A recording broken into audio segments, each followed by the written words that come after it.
Welcome back to the channel. Today we're going to make whipped cream at home for decorating cakes or icing cakes. I have here 476 ml of heavy whipped cream. We are going to add half a cup of sugar, a teaspoon of vanilla essence, and we are going to use the stand mixer. You can even use a hand mixer or a whisk to do this process. Let's go ahead and begin.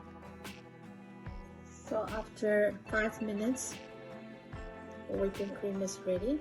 You see here, nice and creamy,